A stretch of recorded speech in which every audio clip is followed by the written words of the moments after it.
It's very tough to be here in Sweden editing a film like this when you would do almost anything to be able to get back to Belize again. But this is the closest you get without actually going there. So I hope you will enjoy this film.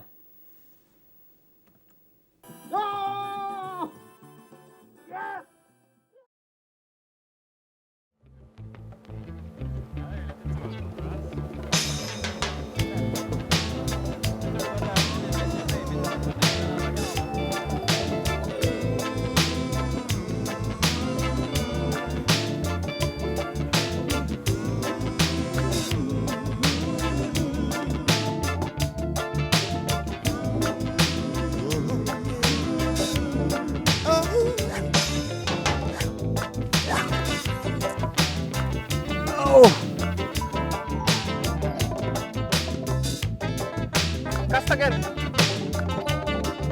They're going left. That's it. He went for it. What did he do? 50 feet in.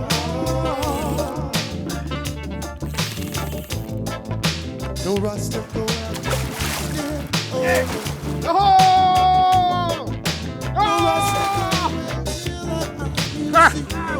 Shit. Nej, idiot! Many fly fishermen have been hooked on saltwater fly fishing, and we want you to join us in the Caribbean for a close encounter with some of its saltwater torpedoes. Yeah, it's on! So, I said, love one another. So, I said, be good to Just be careful when he jumps. Yeah.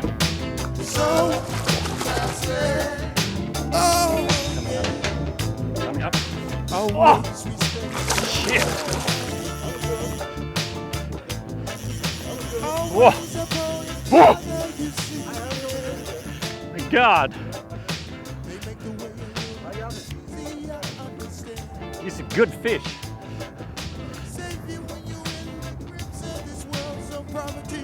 He hasn't even felt my pressure yet. Ah. Oh, it's coming again. Here we go.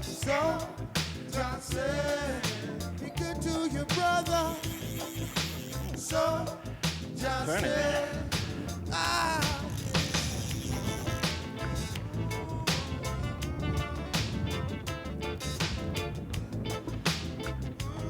Jump.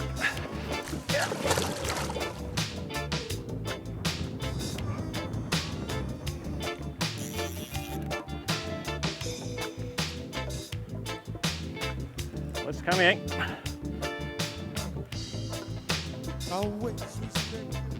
Finally a cast that was okay after all those screwed up fish and opportunities.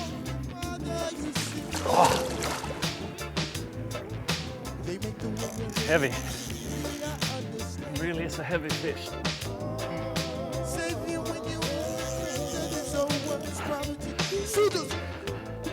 A long time now. It's certainly one of the fish of a lifetime. You can start controlling him a little bit now. It's right here under the boat in the front. Still fighting deep.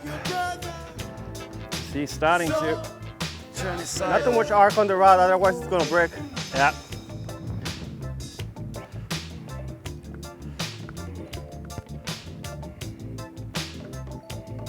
Gotcha. Yeah! Yeah!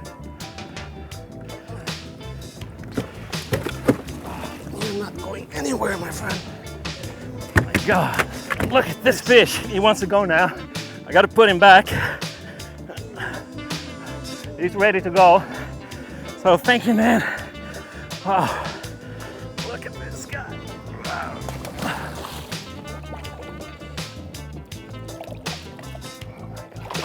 Whoa. Oh, sure wanted to go. Oh, yeah. Got him. Yeah. My God. Oh, hi there. Welcome to this film. This is about the saltwater torpedoes that are down in the Caribbean. and other places around the world. This is the most exciting fly fishing I reckon there is anywhere. And you know what? You got it all here. You got the speedy bonefish, that's probably the fastest fish to swim these oceans. Small beauties, but stronger than you could ever imagine. You got elusive permit, really finicky. You never know what they're going to do next. You think you got a good shot at them, they're just turning away from you in an instant. Make the perfect presentation, and for some reason they just don't want to eat. And you got these guys, the giant tarpon. And man, when you've hooked one of these guys, you put the butt to him, it's something else. And I'll tell you what, this is addictive. I think once you've hooked one of these guys, you had the first jumps and you felt the sheer power, you're definitely gonna be back for more and more and more and more. So come on with us, and I hope you enjoy this film together with us. We certainly enjoy the fishing here.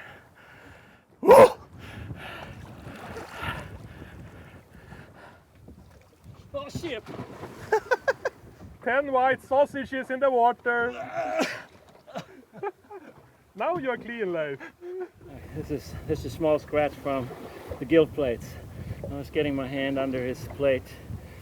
It just came way up to here. Certainly some gills.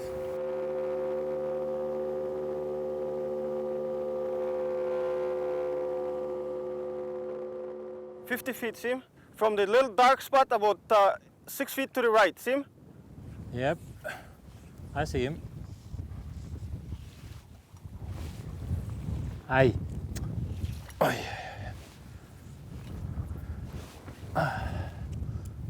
Bonefish is the most common target. It's kind of a large grayling fitted with a turbo engine, because when you hook one, you're in for a fast ride. Move it. Yep.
This is probably the most exciting part of the bone fishing. I really enjoy this.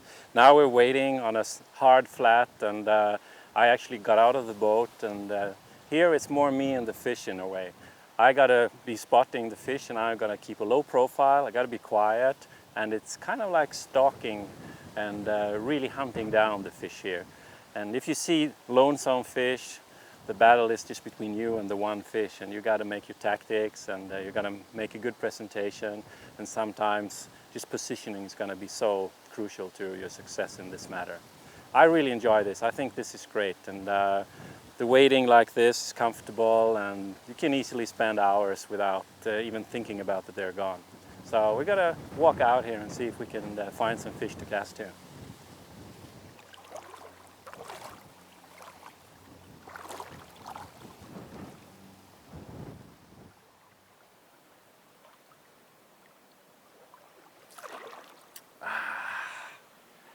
too late.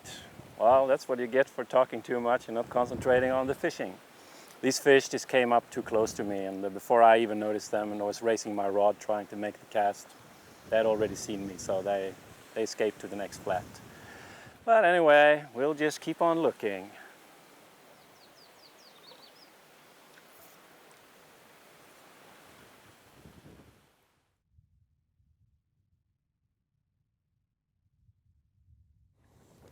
Keep dripping, keep. Cast again, cast again.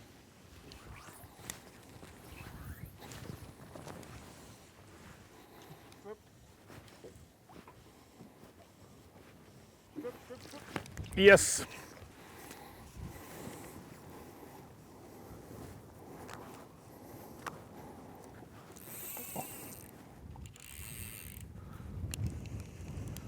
It's a nice fish again.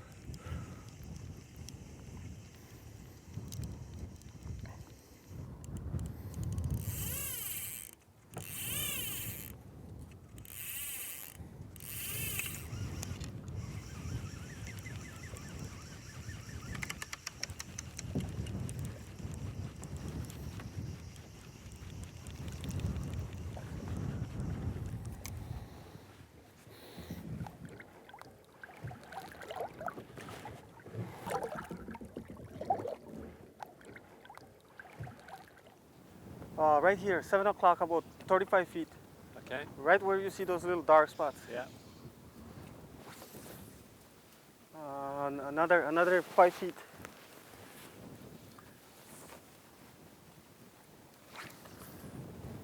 Ooh. I think we spooked them. Yeah. Yeah. This is a common way that we actually fish for the bonefish when we're fishing out of a boat. Like this, Nestor will be having his eyes up front and really has good view over what's happening in front of us. I am actually now fishing closer to him than normally. Normally I'll be up in the platform in the back, so he's got more safety area around him and I'm not going to catch him with my fly.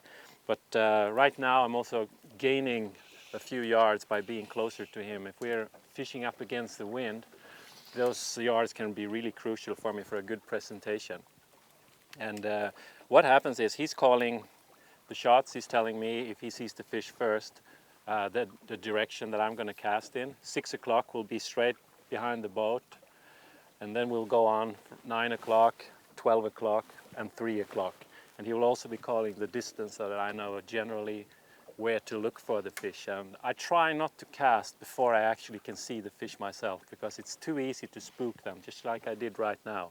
So we're going to pull on and see if we find another fish that we can spot and that I can make a better cast to.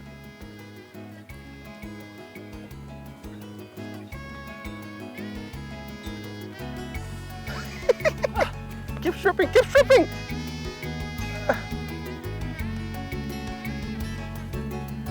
That's great.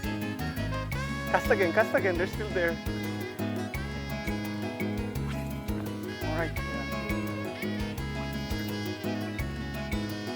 Strip. He's on it. Yeah, got it.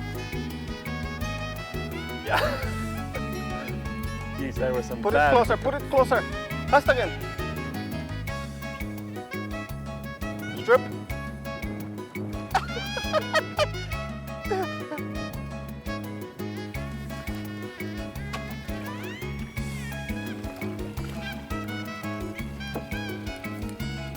Bad strikes there from me. It's more difficult when I'm that close because you get too geared up.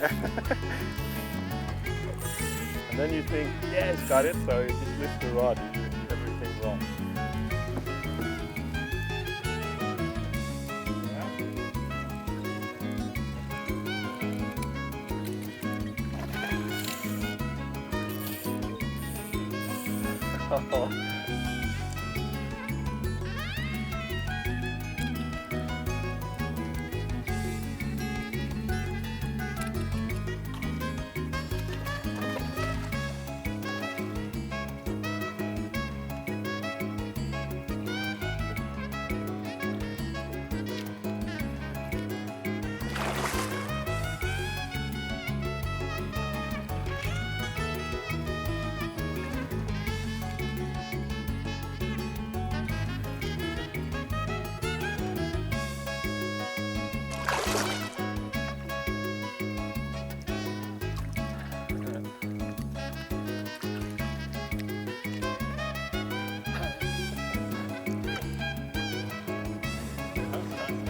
on about 4 pounds. That one there, Yeah. in there, between 3 and 4 was my guess.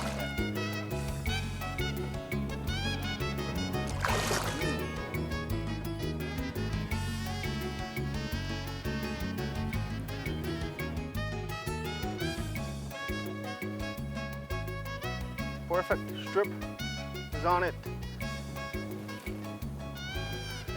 Got it.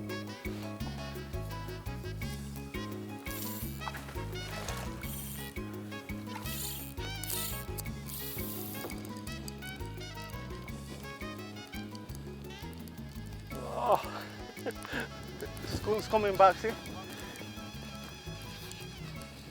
Keep the line down.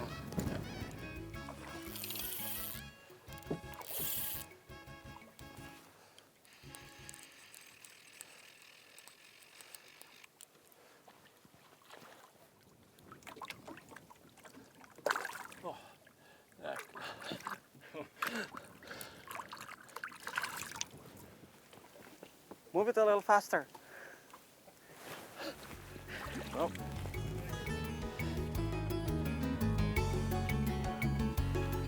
Coming. Yeah.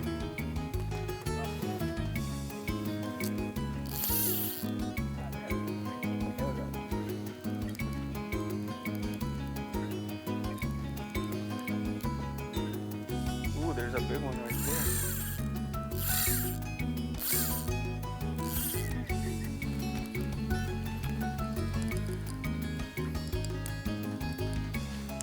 Wants to go around the corner.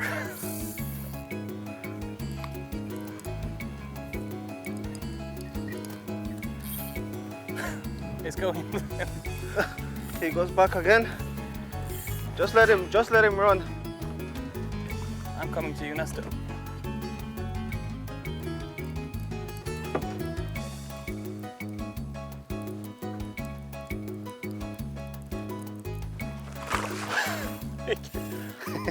He likes the mangroves. Yeah. Actually, last year in Cozumel, my friend had a crocodile take the bonefish went into the mangroves while we were waiting, and he followed it, and the crocodile had it.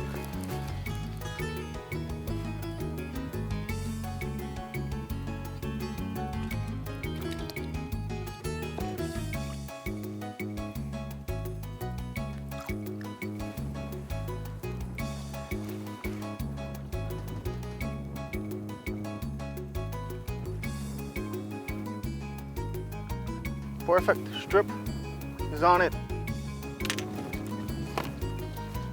You see that one too? Yeah.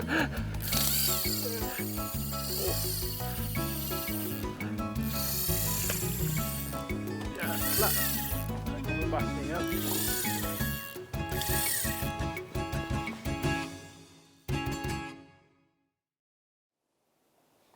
We moved away from the bonefish flats now, and we're actually on a flat looking for permit. These flats are slightly different from the ones in lagoons where we were looking for the bonefish earlier. Jonas is trying to spot signs of fish or even the fish themselves, so he's keeping an eye out for fins sticking out of the water or even some nervous water, so that could reveal some permit underneath. How's it going, Jonas? Well, so far I've only seen a couple of rays, but no fish following them, so far no good. Okay, we just gotta have to keep on looking, huh? I guess so. The type of flat that Nestor's put us on here is a good mixture of softer white bottom with some large black coral lumps behind us. And this is prime hunting grounds for permit and for the food source that they're after, which is mainly crabs and shrimps.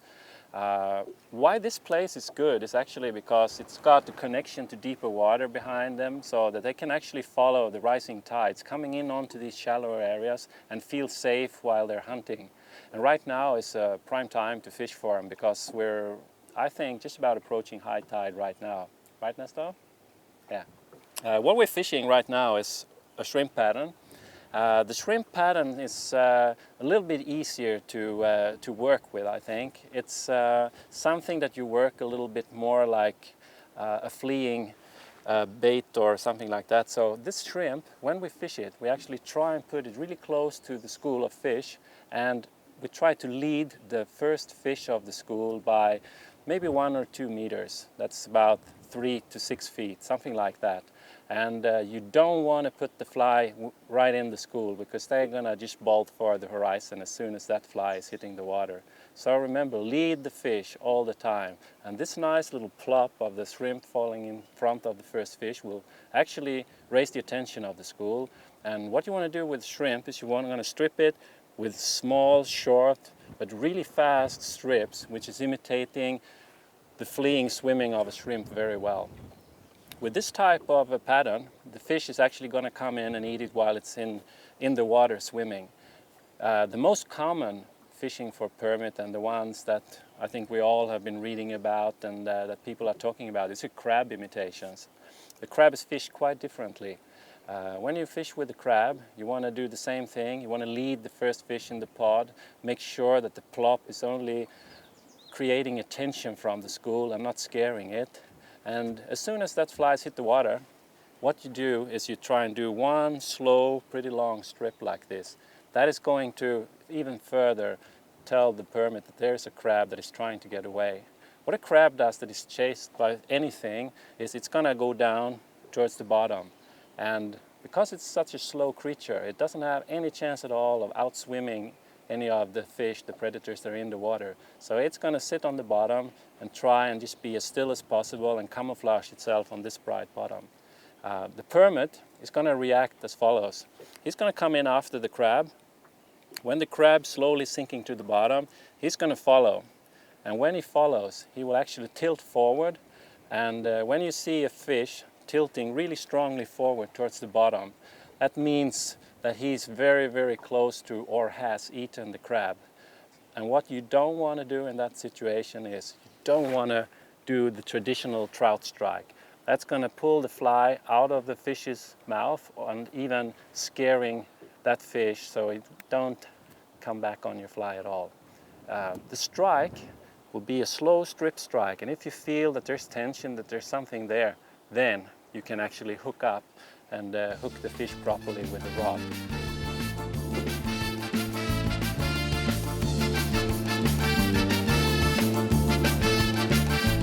Goes like this pin leader, you know.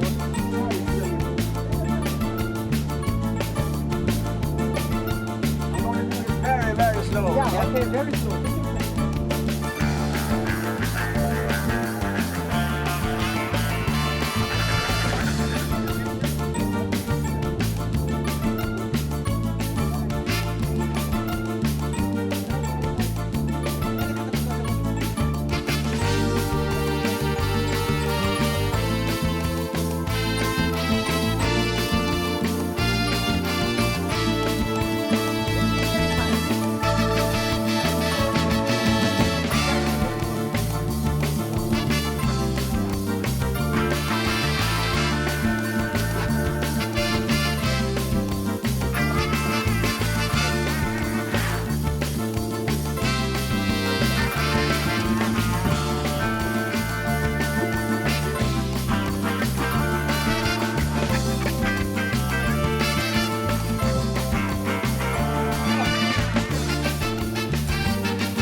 Thank you.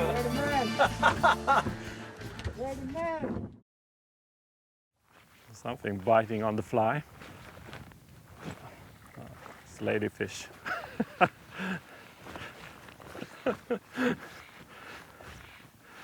What a jump.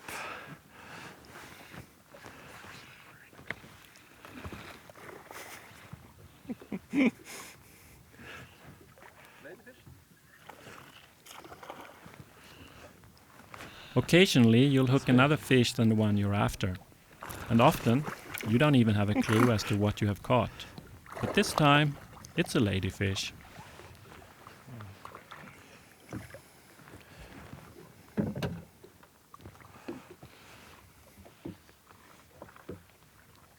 Ladyfish. Is it a snapper? Yeah. Yep. A different one than we used to. It's a mango snapper. Looks like a shark. I think it's a shark, huh? Yeah. Oh, he saw the boat. He was He was just gonna get it. He was gonna get it.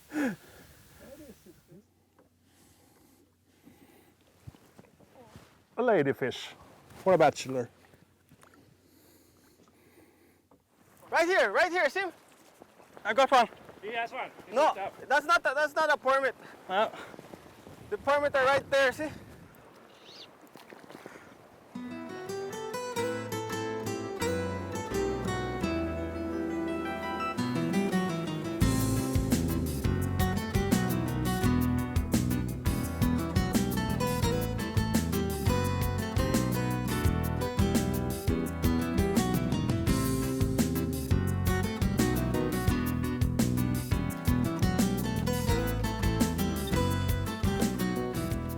Once back at the lodge after a day's fishing, it's time to share your experiences during after fishing in the pub, while the sun slowly sets in the horizon.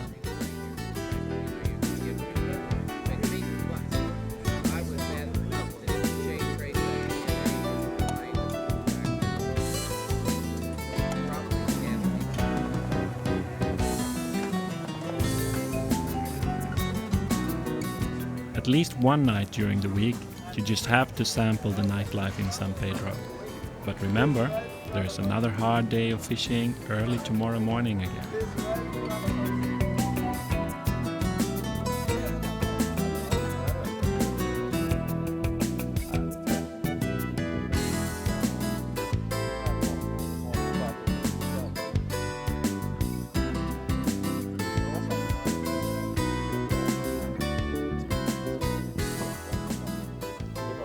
Morning, Skipper.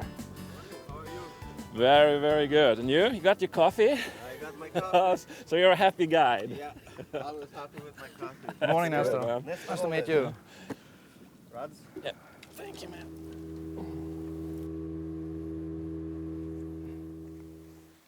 If the fish are moving, lead them about 5 feet, 4 or 5 feet.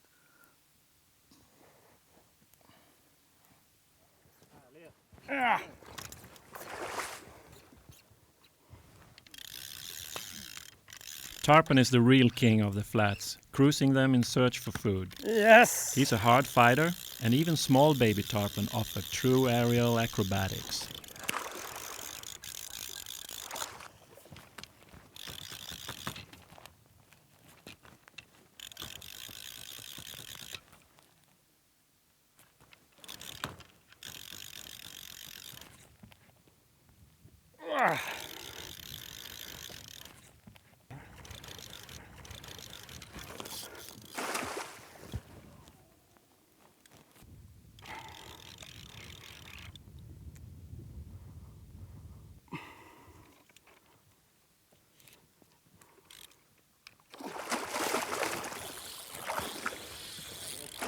Yeah!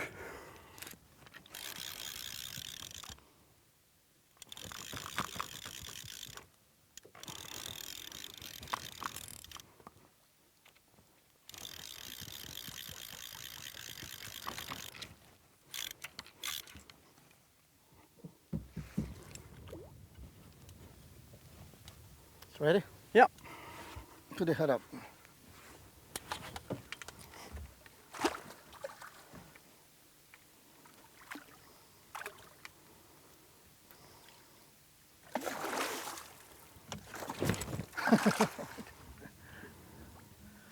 Here it comes. Okay, slap. Okay.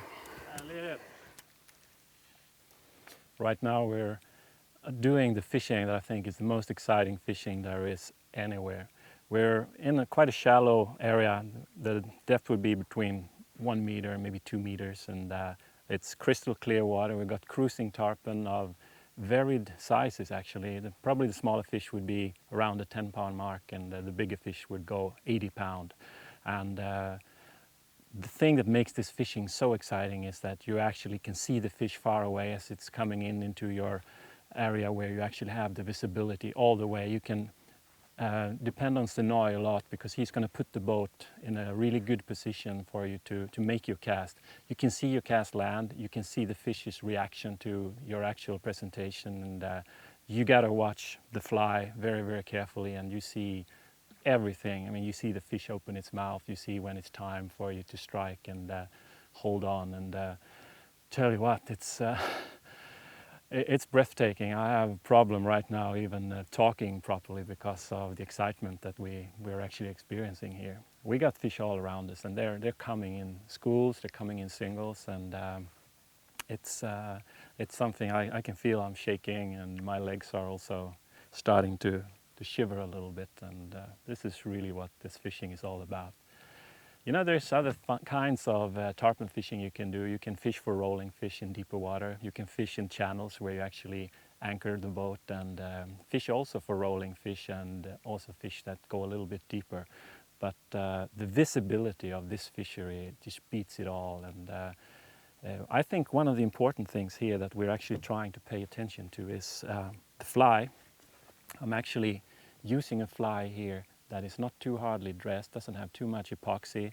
It's a light fly, even if the hook's pretty strong, but I need it for the size of fish. And the reason I fish flies like this is that I want the presentation to be really smooth on the water. We find that the fish in conditions like this, where we have no wind, shallow water, clear water, very spooky to any kind of foreign sound that you would encounter and actually put to the fish. And that includes a fly that is splashing too much on the water in the presentation. We're fishing long leaders. I'm fishing here now a leader that's probably about 12 feet. And I've also gone down into shock tippet to fish a thinner one just to make the fly come alive nicely. Also I'm fishing a floating line, and the line size here is a size 11, which I need to have the backbone to fight some of these larger fish. And presentation is crucial. You got to lead the fish, but you don't have to lead it too far. But also getting your fly in front of the fish, and preferably in the way of the fish's direction, so you can keep it in the strike zone as long as possible. They're really important things.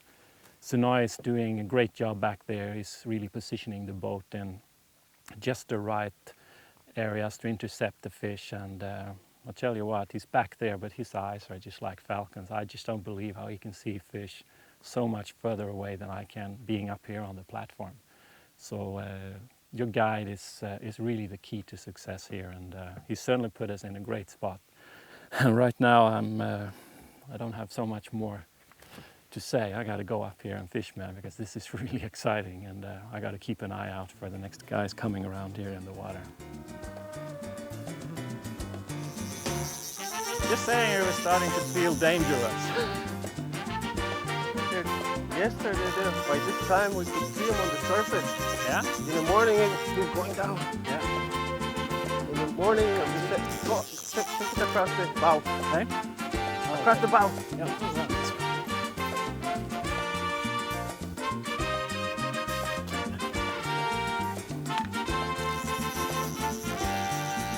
Right next to the boat.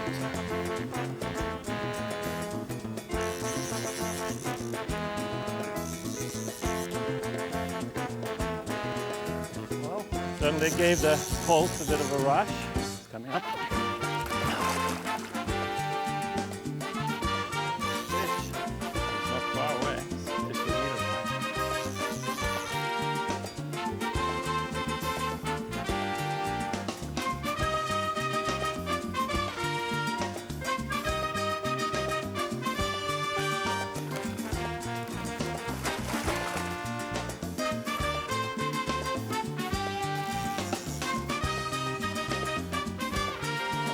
like it. Big one. The other one.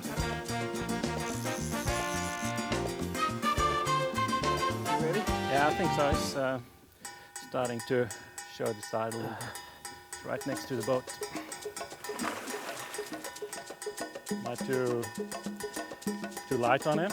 To give him more, or? Put a little more.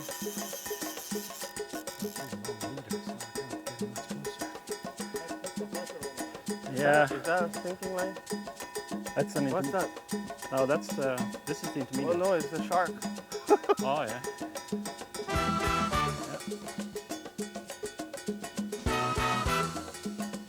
Come here if you know better.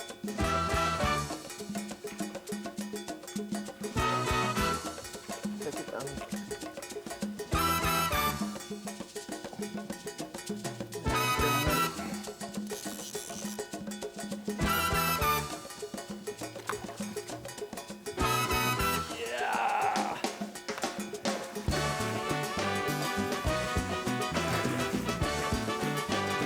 Get him in there.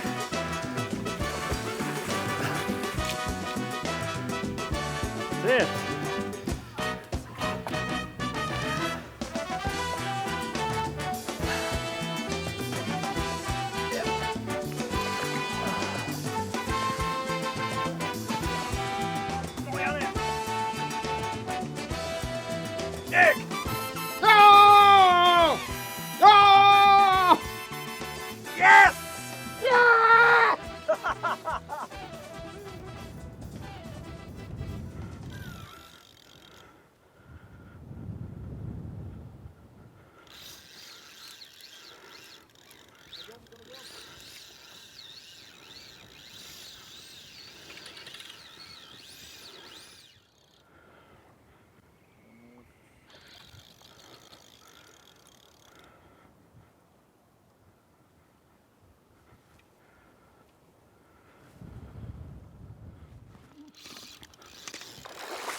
Drop it. Pull up to it, yeah. Yeah. Put it down, put it down. Thank you.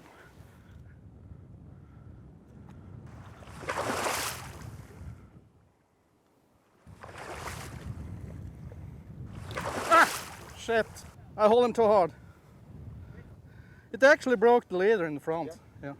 Thank you, Gilberto. Welcome. With your expertise and my luck, what a team. Yeah. What can I say? A little bit of sweat. I think it's time for a Pelican now, the local bear.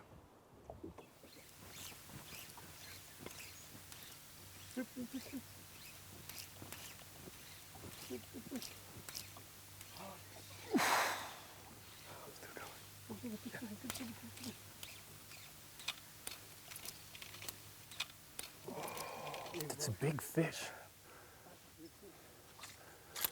A lot of shots, some hooked, but most fish lost.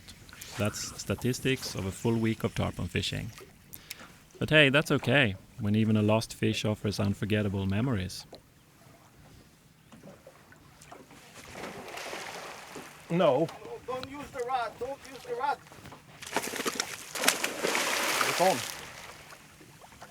Hit him, now hit him with the rod. I don't think we got a good hook set. I can't hit him because Let him go, let him. Watch your line, watch your line. Yeah, I do. Shit, it's far away.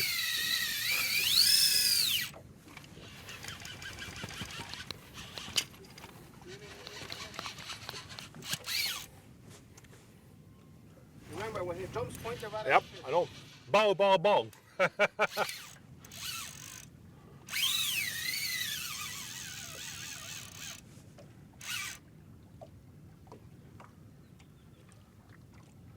Now it's just stopped. Make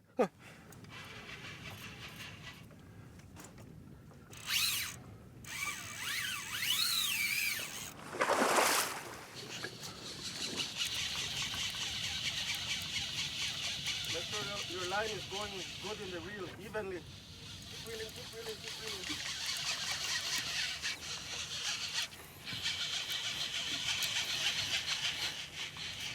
It's like this. Cool. This size and bigger.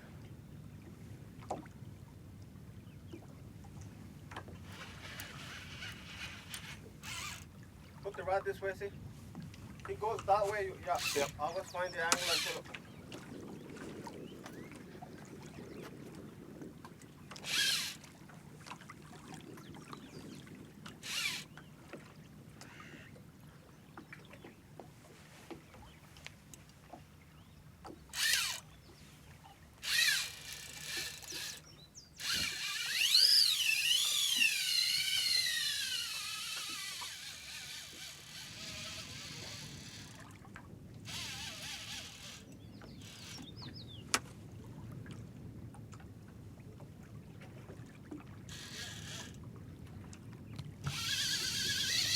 No! Oh. Well, that was a good part of the fight.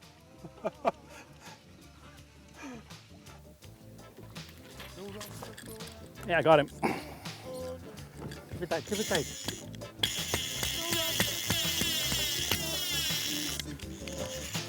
He's on.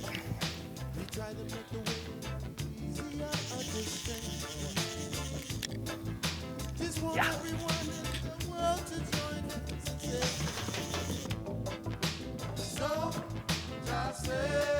I like the pole back here. Go back.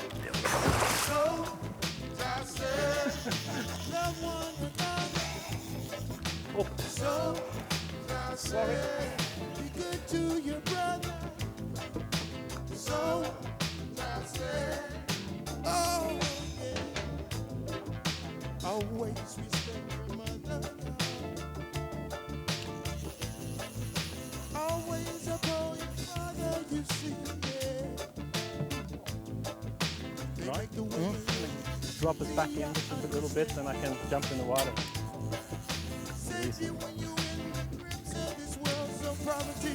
So just so just say. So just say. Love one another. So just say. Be good to your brother. So just say. Ah.